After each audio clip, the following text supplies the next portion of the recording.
Ang kwentong ito ay hango sa totoong buhay. Karanasan ito ni Mansi. Taong 1991, Bais, Negros Oriental.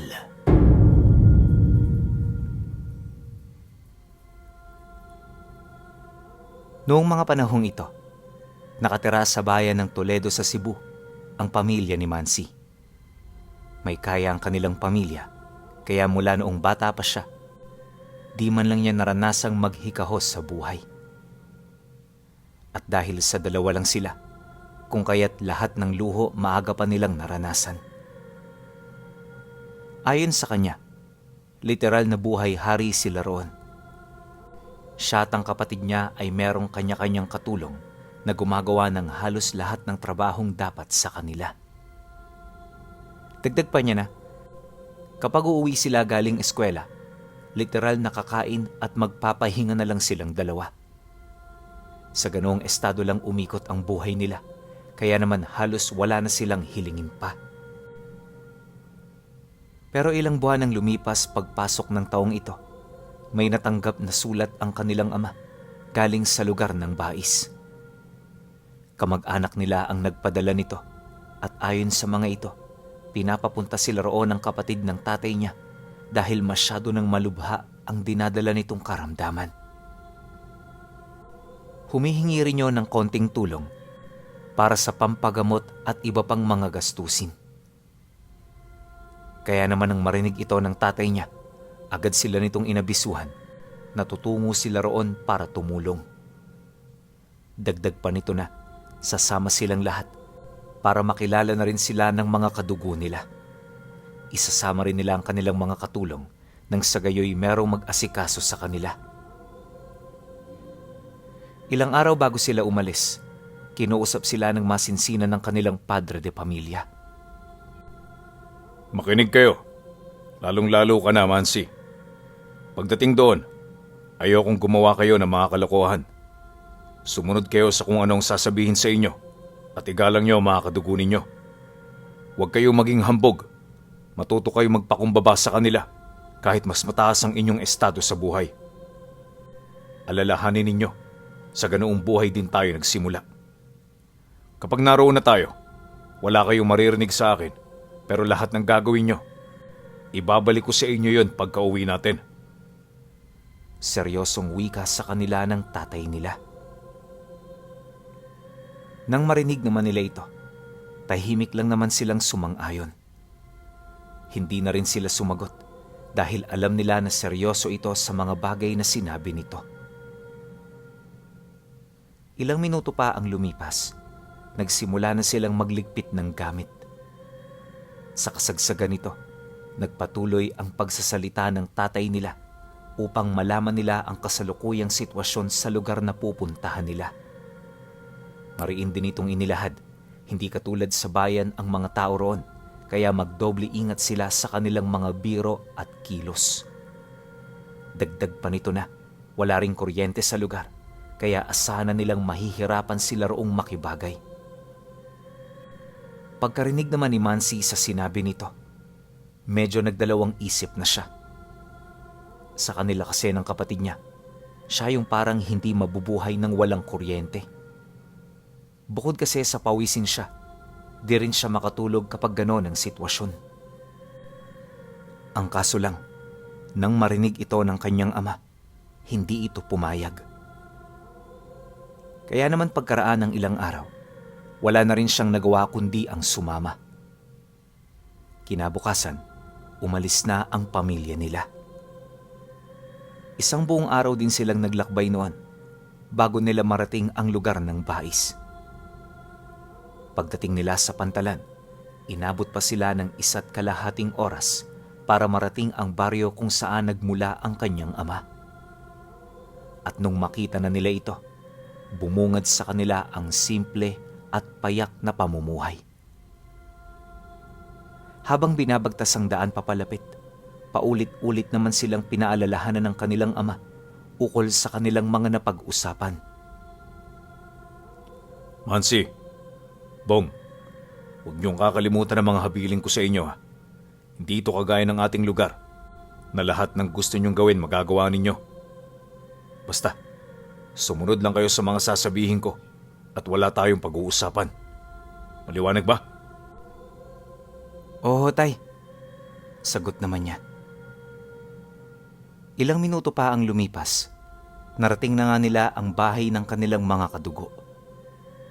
Ang kaso lang pagdating nila roon, naabutan na nilang pinaglalamayan ang kapatid ng kanilang ama. Dala ng pagkagulat, dali-dali naman silang pumasok para tingnan ito. At nung nakumpirma na nila ang labi, tsaka pa lamang nila nakita ang pagdadalamhati ng kanilang padre de pamilya. Hindi nila maatim na makita ito sa ganoong sitwasyon, kaya sa halip na manatili roon, pinili nilang lumabas para magpahangin. Bumuntot naman noon ang kanilang mga katulong nang mapansin itong lalayo sila sa kanilang mga magulang. Paglabas nila ng bahay, tahimik nilang pinagmasdan ang paligid. Kagaya ng inaasahan, wala gaanong kabahayan at higit sa lahat presko ang hangin sa lugar. Amoy probinsya, ika nga niya. Yun nga lang, habang tumatagal ang pagsipat nila, may napansin siyang kakaiba. Yung mga tao rito parang hindi pala kaibigan dahil sa titig ng mga ito. Ayaw man niya yung pansinin, pero hindi niya maatim ang pagpang-abot ng kanilang mga paningin. Kaya naman sa halip na manatili pa roon, minabuti na rin nilang bumalik sa loob ng bahay para magpalit ng kanilang mga gamit. Bukod kasi sa madilim na sa labas, medyo nakakaramdam na rin sila ng pagod. Nang marating na nila ang kinaroroonan ng kanilang mga magulang, nadatna nila ang kanilang tiyuhin na inaasikaso ang kanilang mga gamit. Kaya naman nang makita nila ito, dali-dali nila itong tinulungan patungo sa kanilang silid. 2 palapag ang bahay, kaya yung silid na tinuluyan nila nasa itaas. Malawak din ang espasyo nito. Yun nga lang wala roong bintana. Kaya pagbukas pa lang ng pinto, sumalubong na sa kanila ang mainit na simoy ng hangin. Nung maramdaman ito ni Mansi, ayaw na niyang pumasok sa loob, gawa ng hindi siya sanay sa ganoong lugar. Dahil dito, kung kaya't pasimple niyang kinausap ang tiyuhin niyang kasama nila. Tiyo, mawalang galang na ho Pero bakit walang bintana sa kwartong to? Tsaka, pwede ba kaming lumipat sa ibang silid? Para kasing hindi ho ako mabubuhay dito Bungad na wika niya. Nang marinig naman niyo ng kanyang tiyuhin, agad yung napatingin, kasabay ng pagsagot nito ng, "Huwag ka nang maghanap ng wala. At isa pa, hindi ako ang pumili ng kwartong ito. Ito ang gustong tuluyan ng tatay ninyo. Kaya sa ayaw at sa gusto mo, wala ka magagawa. Kung alam mo lang pamangkin kung gaano kaimportante ang kwartong walang bintana sa lugar na ito, mauunawaan mo't pasasalamatan mo ko." Pagkasambit nito ng mga kataga, tsaka ito bumaba. Pagbalik nito, wala na itong sinabi sa kanila at ganun din naman sila. Naisip kasi noon ni Mansi na parang iritable ito habang kausap siya. Kaya sa halip na magtanong, minabuti na lang din niya na manahimik. Sa paglalim ng gabi, hindi na sila nakapaghapunan. Pagod man at naninibago, pinilit nilang matulog. Yung mga katulong naman nila, gumawa na rin na mapagpapahingahan sa labas lang ng silid nila.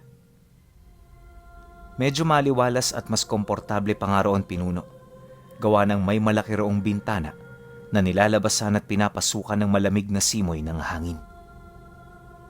Kaya naman sa tuwing nararamdaman niya ang malakas na simoy ng hangin, hindi niya maiwasang mapaisip ukol sa nararamdaman ng mga katulong nila. Pakiramdam nga niya maswerte pa ang dalawa kumpara sa kanila ng kapatid niya. Halos ilang oras din niya yung tiniis hanggang sa hindi na niya maatim ang init na kasalukuyan niyang nararamdaman. Makalipas pa ang ilang minuto, Tinapik niya ang kapatid niya. Sabay senyas dito na lalabas sila. Kaso lang nang maunawaan nito ang ibig niya, hindi siya nito pinakinggan. Sa halip na sumunod, tinalikuran lang siya nito, kaya wala na rin siyang nagawa kundi gawin yon ng mag-isa. Walang sabi-sabi, marahan niyang binuksan ang pinto at sa isang iglap, naaninag na niya ang mga katulong nilang natutulog sa tabi ng pasilyo.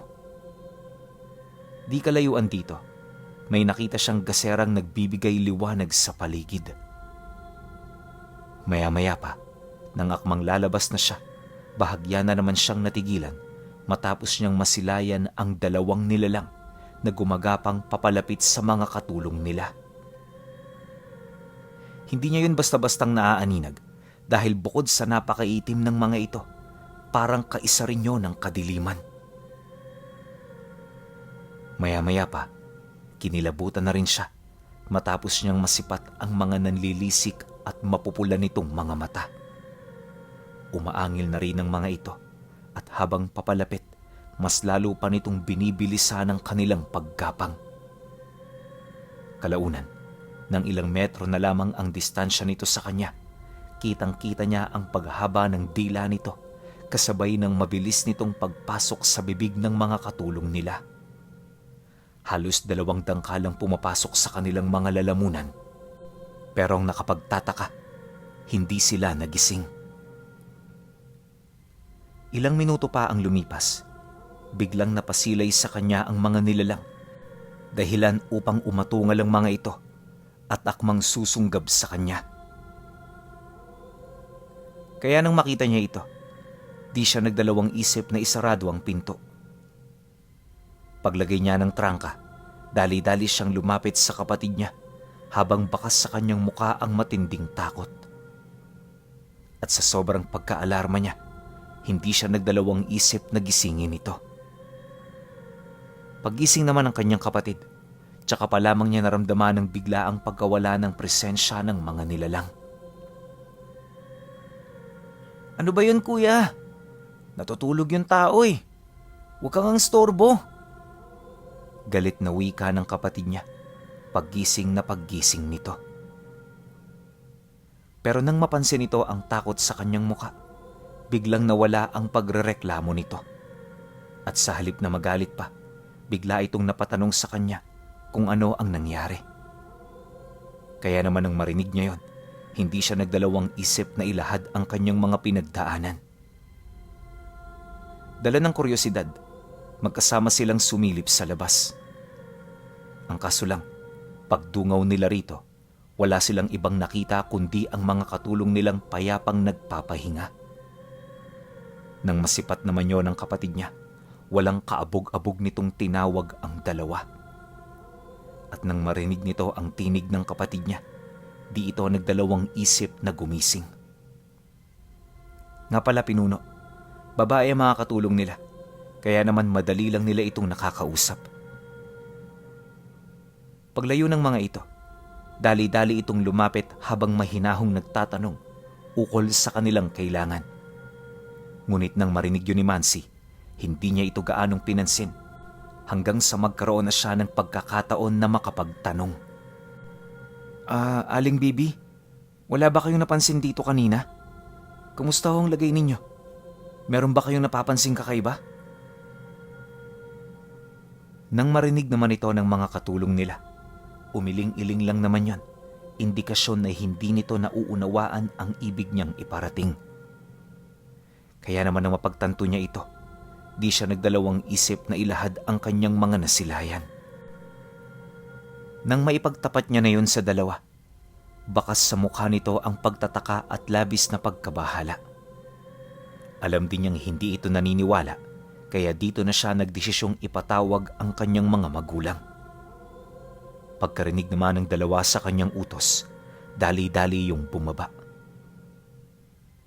Ilang minuto pa ang lumipas. Muling umakyat ang mga ito kasama ng mga magulang nila.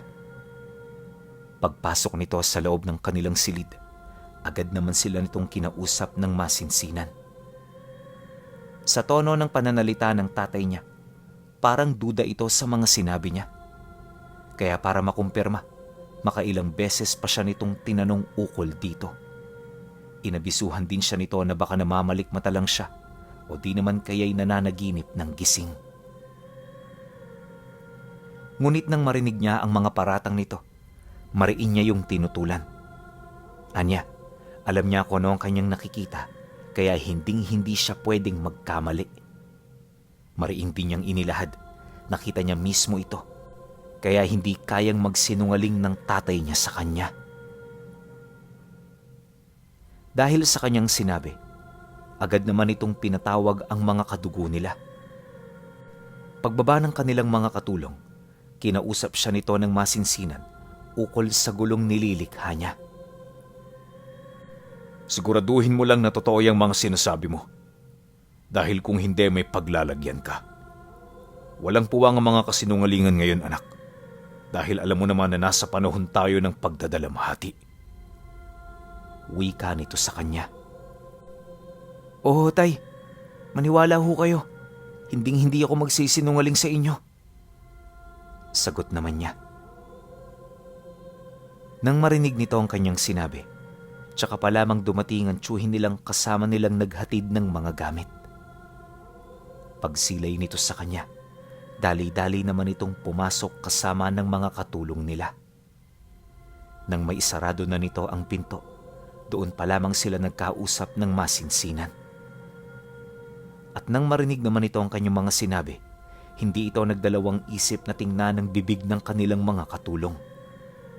Makailang beses itong inamoy ng tiyuhin niya bago yun kuhanan ng laway. Pagkatapos nito, tsaka pa lamang nito tinawas ang dalawa hanggang sa lumabas na rito ang dalawang nilalang na nakita niyang gumagapang sa sahig ng pasilyo malapit sa silid. Nung masipat naman yon ang tiyuhin niya, mura ito ng mura habang maiging tinititigan ng kasuotan ng kanilang mga katulong. Maya-maya pa, may napansin itong itim na balahibo malapit sa manggas ng damit nito. Pagkuha nito rito, bigla na lamang itong nagmumumura habang tumitingin sa paligid. Napilitan na rin yung lumabas ng silid para tingnan ng nilabasan at dinaanan ng mga nilalang. Magkakalahating oras din itong nagmasid hanggang sa bumalik na ito kung saan sila naroon.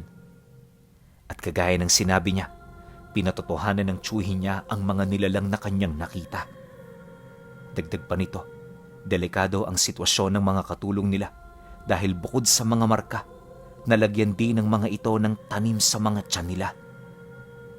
Ibig sabihin, kahit wala yung kasintahan o asawa, posibleng magdalang tao ang mga ito. Dagdag pa ng tiyuhin niya, dahil sa aswang ang mga binhing nasa katawan nila, aabutin lang ito ng ilang linggo bago yun tuluyang isilang. Kaya naman para hindi kumalat ang lahi ng mga nilalang, kailangan itong manatili sa kanilang lugar hanggat hindi pa nila ito naisisilang. Nang marinig naman yon ng kanilang mga katulong, ramdam nila ang matinding takot ng mga ito. Gulong-gulo man sa mga nangyayari, wala silang magagawa kundi ang maniwala. Matapos naman ang nangyaring pag-uusap, tsaka pa lamang nilagyan ng tabla ng tiyuhin niya ang lahat ng bintana. Bumaba na rin sila noon sa unang palapag upang sumama sa mga kadugo nila na roon nagpapahinga. Ang kaso lang, dahil sa mga pangyayari, hindi na sila nakatulog pa. Mas pinili na rin niyang makinig sa mga sasabihin ng tiyuhin niya upang magkaroon siya ng ideya sa mga bagay-bagay. At sa pagpapatuloy naman ng pag-uusap nito at ng kanyang ama, dito niya nalaman ang mga mahalagang detalye na hindi niya sukat akalaing totoong nangyayari.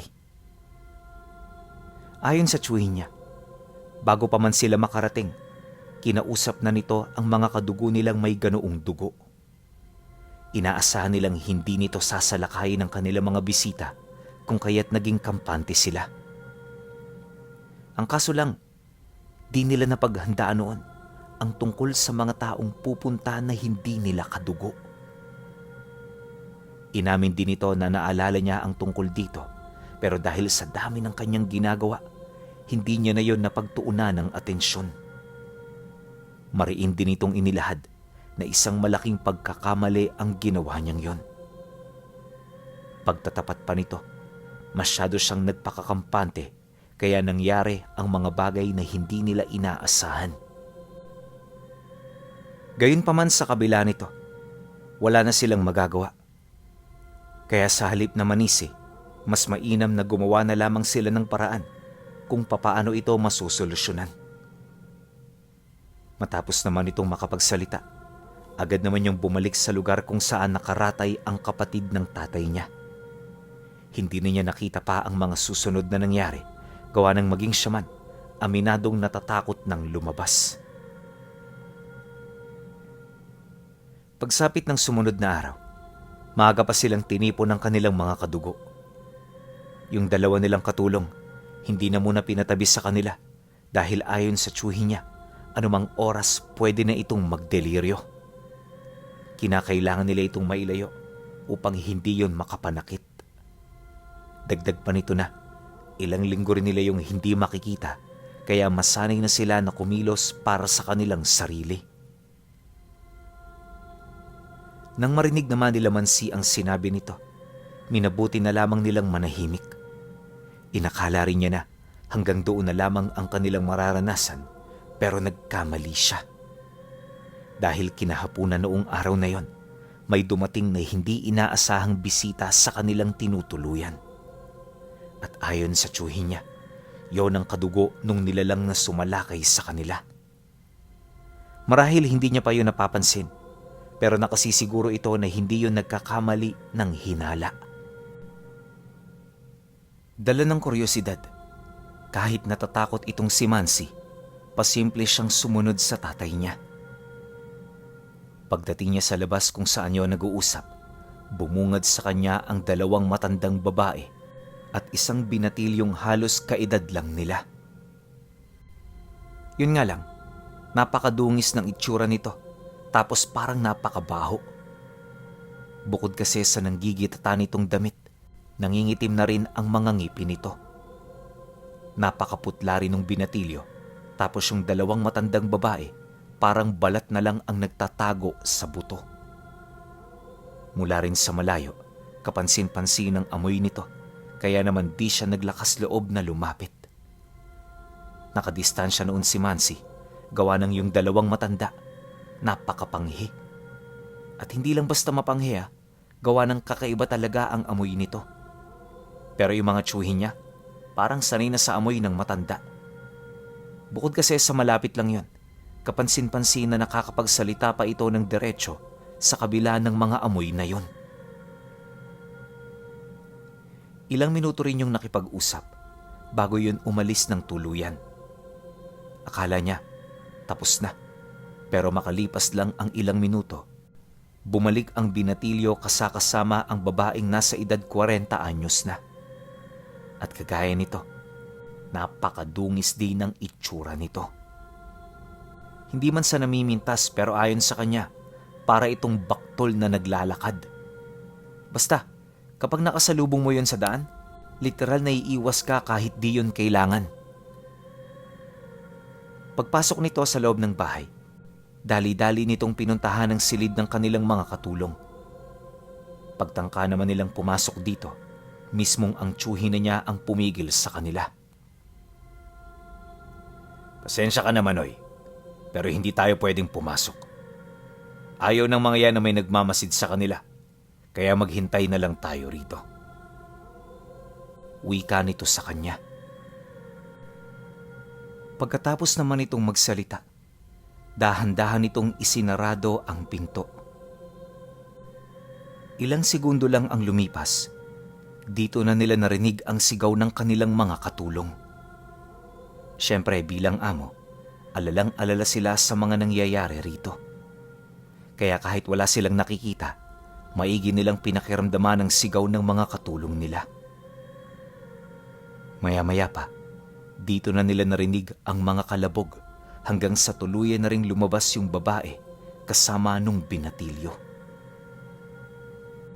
Pagsilay nito sa tsuhi niya, bigla naman yung nagwika ng, Naalis ko na ang lahat ng iniwan ko sa kanila. Pero yung mga binhi at supling na nakatanim, hindi yun maaalis. Pasensya na kayo. Gusto ng aming pamilya na dumami pa kami at hindi ko rin alam na parte pala sila ng inyong mga bisita. Kung sana nag-abiso kayo ng maaga, hindi ito mangyayari sa kanila. At nga pala, doblehin nyo rito ang pag-iingat dahil yung ibang angkan nakatunog na sa mga dayong dumating. Maaaring ngayong gabi, dumalaw sila rito para sa inyo'y lumambing.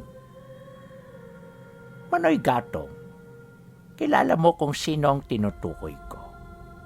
Ikaw na ang bahala sa kanila. Pagkasambit nito ng mga katagang yon, dere-derecho na itong naglakad papalayo. Sila Mansi naman, nakatingin lang din sa malayo habang nakatakip ang kanilang mga ilong. Nang mawala na ang dalawa, dito pa lamang umalma ang tsuhin niya na para bang may mabigat itong problema. Sinubukan itong kausapin ng tatay niya pero hindi na ito nagsalita. Kaya naman imbis na kulitin ito, minabuti na lamang niya na hayaan na muna yon pansamantala. Pagkaraan ng ilang oras, sumapit na naman ang gabi. At sa puntong yon, hindi na naging normal ang mga pangyayari. Sa hindi malamang dahilan, hindi na muna tumanggap ng mga makikilamay ang kanilang pamilya. Hinigpitan din ito ang bantay sa labas ng bahay nila at oras-oras may pumapasok para maghatid ng balita. Dahil dito, kung kaya't silang tatlo ang naiwan para magbantay sa patay. Wala naman yung problema, kaya naman kahit papaano hindi na sila nag-isip pa. Ang kaso lang, habang lumalalim ang gabi, may naririnig silang nagsisigawan sa labas. Yung iba nagmamadali pang pumasok, kaya naman mayat maya na silang napapaisip sa mga nangyayari. Ilang minuto pa ang lumipas, laking gulat na lamang nila nang pumasok ang kapatid ng tatay niya na punong-puno ng dugo sa katawan. Nanghihina na rin ito at sa estado nito parang napaaway ito. Paglakad nito papalapit, napansin niya na paika-ika na yon at parang hirap na ring huminga. Paglapit naman ito sa kanyang ama, napasandig ito sa balikat nito habang mahinang nagwiwika ng, Pumasok na kayo sa loob. Bilisan ninyo. Nang marinig nila ang sinabi nito, hindi na sila nagdalawang isip. Pagtalikod nila, nakarinig sila ng atungal sa labas ng bahay, kaya hindi na sila nagsayang pa ng oras na makabalik sa silid kung saan sila nagpapahinga. At nang maisarado na nila ang pinto, dito nila narinig ang pag-angil ng mga nilalang sa kauna-unahang pagkakataon. Ramdam na ramdam nilang nasa malapit lang ito, gawa ng parang sa likod lang ng dingding nagmumula ang angil. Sinabayan din niyo ng maihinang mga pagyapak hanggang sa tuluyan na itong umakyat sa ikalawang palapag. At ang ganoong pangyayari ay nagtagal pa ng halos 1 oras. Ni isa sa pamilya walang naglakas loob na lumabas sa takot na baka sila ang isunod ng mga nilalang. Pagsapit ng sumunod na araw, bumungad sa kanila ang sitwasyon ng bahay. Yung tsuhin niya patay na, tapos yung bangkay na pinaglalamayan nawawala na. Hindi na rin mahagilap ang mga nagbantay noong gabi na parabang naglaho na lamang ito na parang bula. Dahil sa pangyayari, nagimbalang kanilang pamilya. At kahit yung mga tao sa baryo, hindi maiwasang magtaka. Karamihan nagalit sa mga nilalang na nang himasok sa bahay ng patay. Kaya naman noon ding mismong araw na yon, nagpulong-pulong ang mga ito para hanapin ang mga nilalang na may sala. Saksi kasi sila Mansi sa mga nangyari kung saan dito nila napatunayan ang pagiging aswang ng iba pang pamilyang naninirahan doon. Yung iba nga, hindi niya halos maramdamang may masamang dugo dahil sa husay ng pagkakakubli nila rito. Huli na rin ang nalaman niya na ang mga ganoong uri pala ng tao sa baryo ang siyang may pinakamalakas na dugo ng mga aswang. At dahil sa nangyari, kung kaya't pa isa-isa yung nagsilabasan. Nangako ito sa kanilang pamilya na hahanapin ang mga salarin na agad din naman nilang nagawa. Isipin ninyo 2 gabi lang ang itinagal bago nito na ibalik ang mga sangkot sa nangyari. Ayon kay Mansi, habang nagpapahinga sila noon, bigla na lamang silang nagimbal ng may pumasok na nilalang sa loob ng kanilang tahanan. Rinig na rinig nila ang pagkumpas ng mga pakpak nito, kasabay ng pagbukas ng entradang pinto kahit punong-puno yun ng trangka. Hindi naglaon. Tinawag na sila nito isa-isa hanggang sa napilitan na silang lumabas.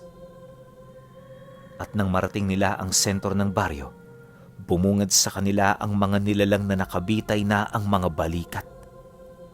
Hubot-hubad na rin ang mga ito, tapos kanina pa yon hinahataw ng latigo. Pagsilay naman nila rito, nakita nila ang 2 matandang babae kasama nung binatilyo at iba pang miyembro ng kanilang pamilya. Habang nakabitay ang mga nilalang na yon, sinubukan ng mga itong magpumiglas, gawa ng alam nila na dito na sila mamamatay. Ang kaso lang, sa sobrang higpit at tibay ng tali, walang nagawa ang kanilang mga lakas. Paunti-unti, nanghina na rin ang mga ito hanggang sa napilitan na yung sumuko. Pagkalma ng mga nilalang, nagsimula ng magsalita ang supremo ng baryo ukol sa kasalanan ng mga ito. Iginawad na rin ito ang parusang kamatayan na magpapatuloy hanggang sa malipol nila ang kahuli-hulihang miyembro ng angkan. Pagkasambit nito ng mga kataga, agad nitong inutusan ng mga berdugo na pugutan na ito ng ulo. Nang marinig naman yon ng mga nilalang, dahan-dahan nila itong ibinaba, sabay pahandusay nito sa lupa. At para hindi na yon magpumiglas, dinaganan nila ang likod nito bago walang habas na pagtatagain hanggang sa gumulong na ang ulo. At nang mapaslang na nila ang mga nilalang, tsaka pa lamang nagsigawan ang mga manonood. Pagtapon ng labi ng mga ito sa liwasan, bigla itong dinumog ng karamihan. At nang makuha na nila ito, pinarte-parte nila yon bago kainin. Matapos ang pangyayari, umuwi sila ng tatay niya na tulala. Pagsapit ng umaga, nagpasya na silang umalis ng baryo na sila lamang ang magkakasama. Iniwan nila ang kanilang mga katulong dahil ayon sa mga kadugo nila, hanggang doon na lang ang buhay ng mga ito. Kaya kahit masakit, wala silang nagawa kundi unahin ang kapakanan ng kanilang mga sarili. Magmula noon pinuno, hindi na nila nakita pa ang dalawa. Buong buhay din ito naging bangungot ni Mansi at hanggang sa pagtanda niya, nanatiling sariwa sa kanyang alaala yung nangyari sa kanilang bangungot na gabi sa Lamayan.